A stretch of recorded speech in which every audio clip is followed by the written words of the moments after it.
It is Sunday morning, the house is quiet, and you are sitting at your kitchen table with a cup of black coffee in a clear plastic box divided into 7 little compartments. You pop open the lid for Sunday. You tip the contents into the palm of your hand. There is a small pill for your cholesterol, a capsule for your joints, a pill to settle your stomach, a big white chalky vitamin for your bones.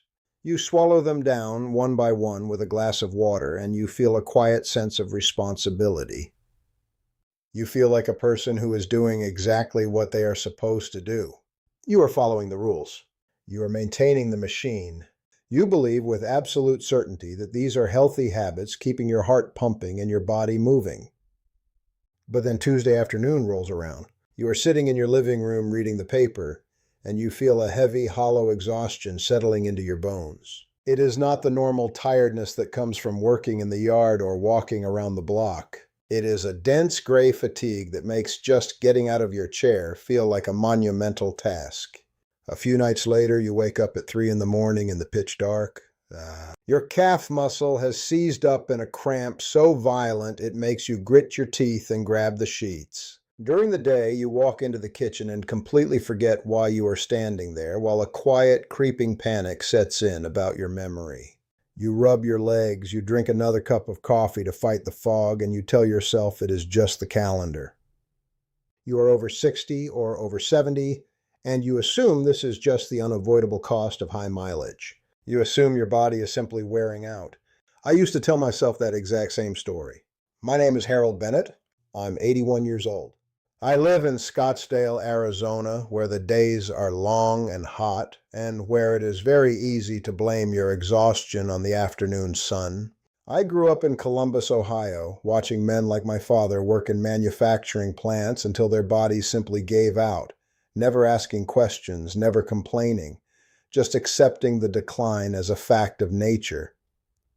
I spent my entire working life in community health education. My job was not to be a surgeon or a prescribing doctor.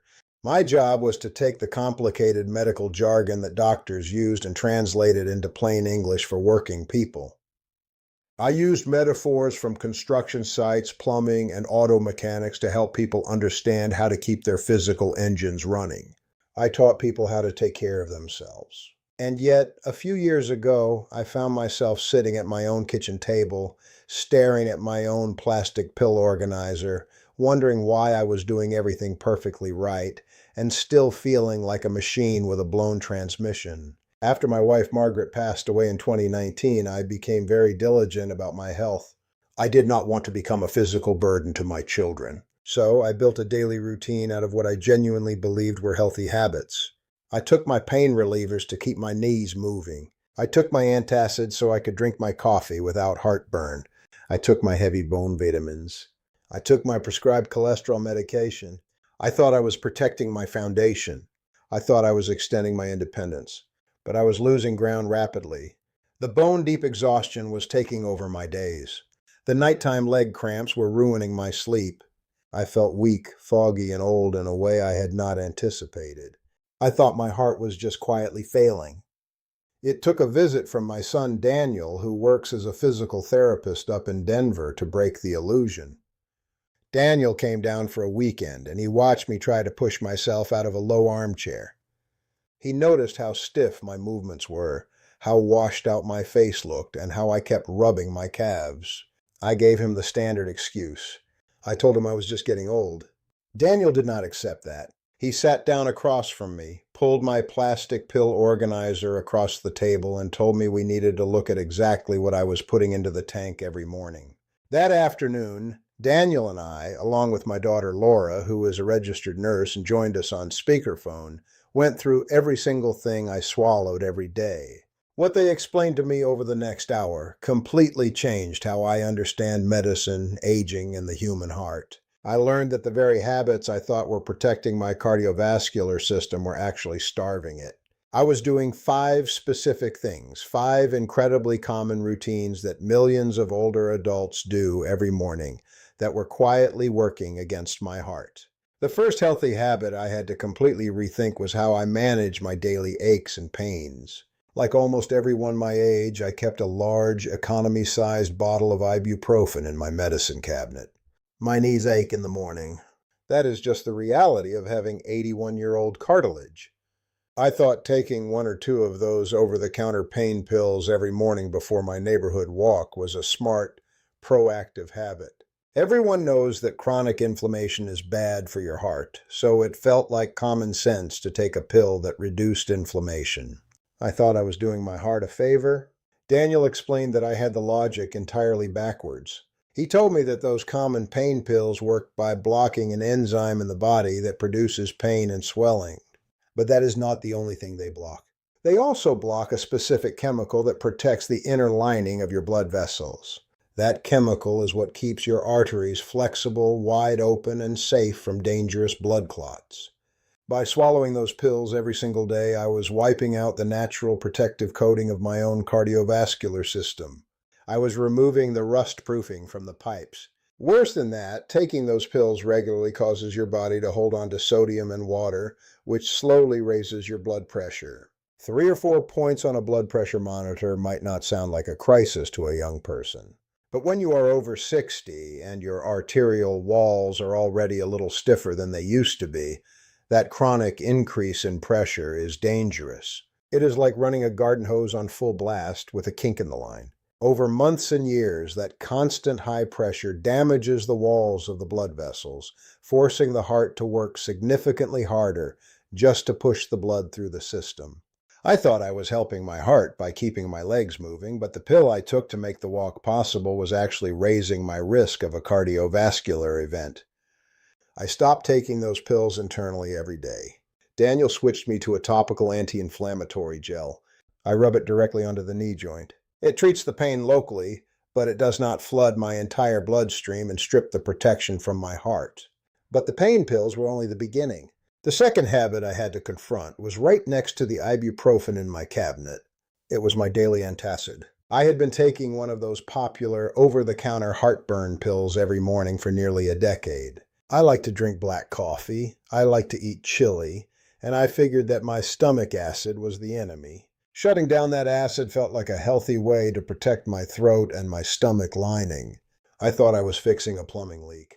Laura explained the physiological reality to me in a way no doctor ever had. Your stomach acid is not a mistake. It is a critical gatekeeper. It acts as the harsh chemical solvent that breaks down the food you eat so your body can extract the heavy, essential nutrients. When you take a pill that completely shuts down your acid production for years on end, you also shut down your body's ability to absorb vitamin B12 and magnesium. You are closing the door on the exact materials your nervous system and your heart require to function.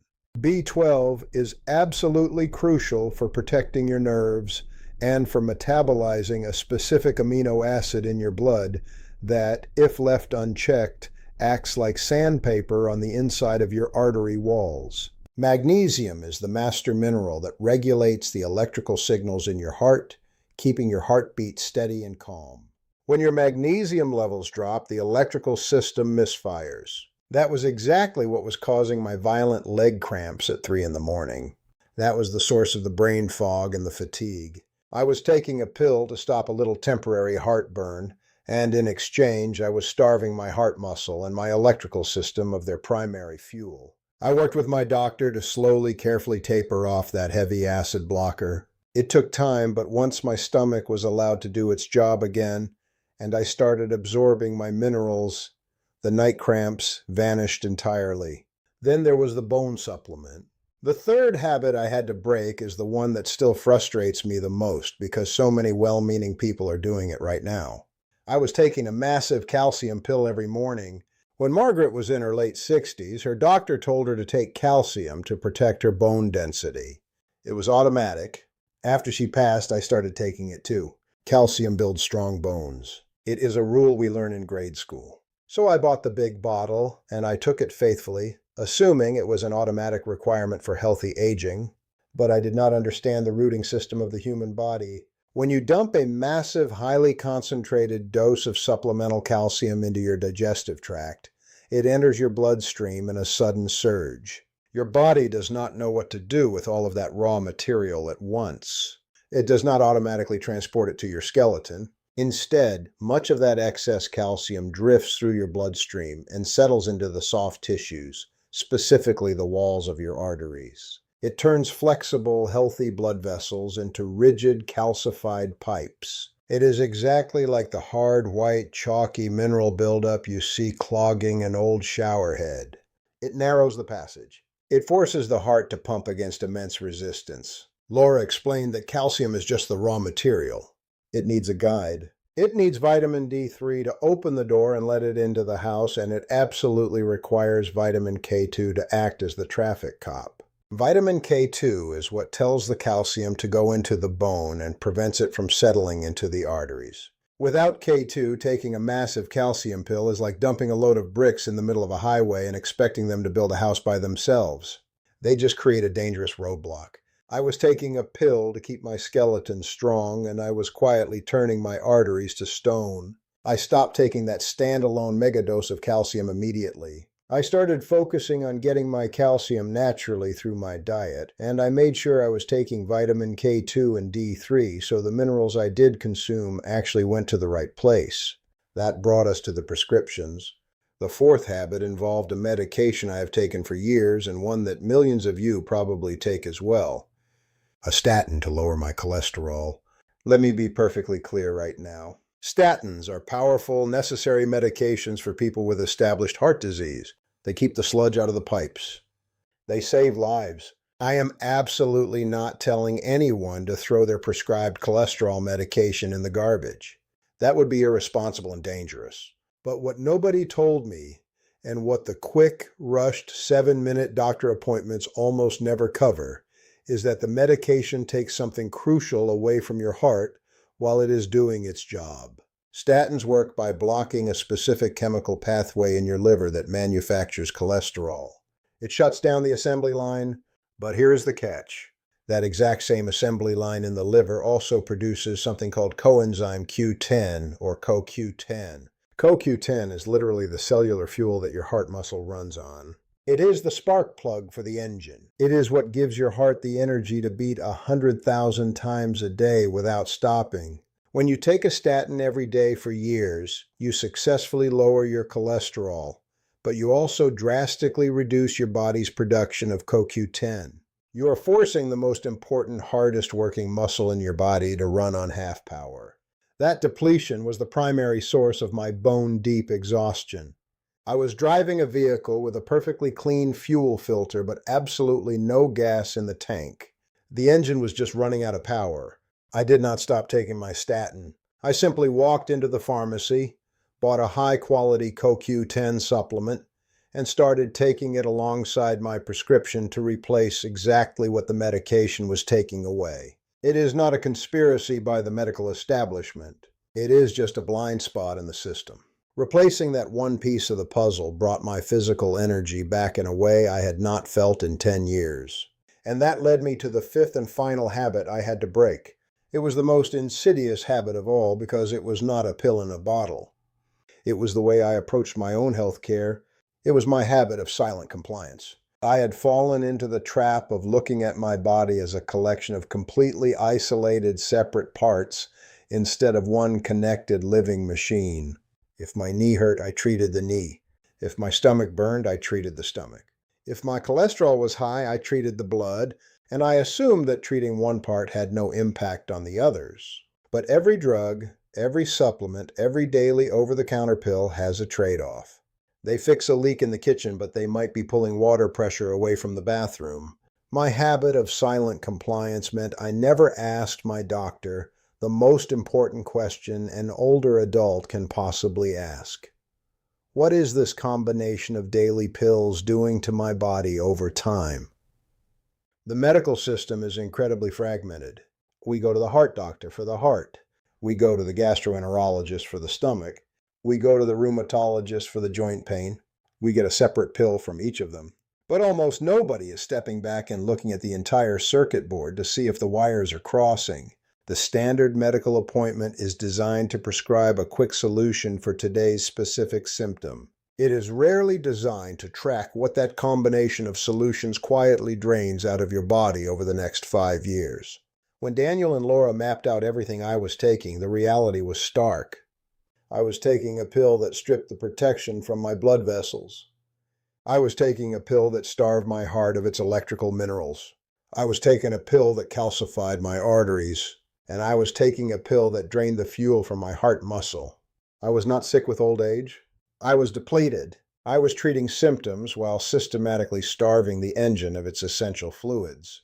Once I understood that, I changed my approach. I scheduled a long, dedicated appointment with my primary care doctor. I brought my plastic pill organizer. I brought a written list of every single thing I took, down to the vitamins. I did not march in and demand to stop all my medications. I simply asked the hard questions. I asked what these pills were taking away, and we built a plan to put those missing pieces back. We made the adjustments. We swapped the daily internal pain pills for the topical gel. We tapered down the harsh acid blockers. We replaced the massive calcium dump with targeted vitamin K2. We added the CoQ10 to support the statin. The result was not a miraculous reversal of aging. I'm still an 81-year-old man. My knees still click when I stand up, but the machine finally started getting what it needed to run correctly. The dense mental fog lifted. The terrifying nighttime cramps disappeared completely. My energy returned steady and reliable. I could walk my neighborhood in the morning without feeling like I was dragging a heavy chain behind me.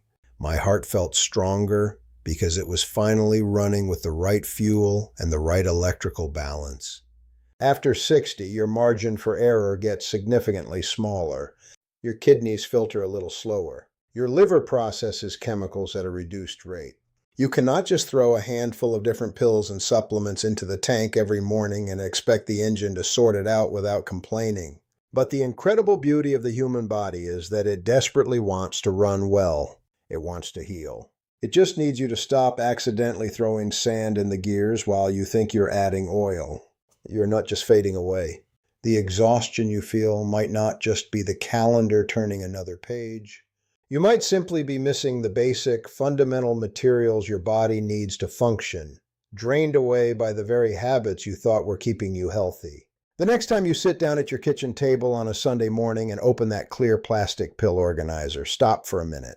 Write down every single thing in those little compartments. Take that list to your doctor and have a real, unhurried conversation. Ask them what you are losing and ask them how to replace it. Do not assume that exhaustion and pain are just your new reality. You have time. You have the ability to ask better questions, and you still have the power to change how you feel tomorrow.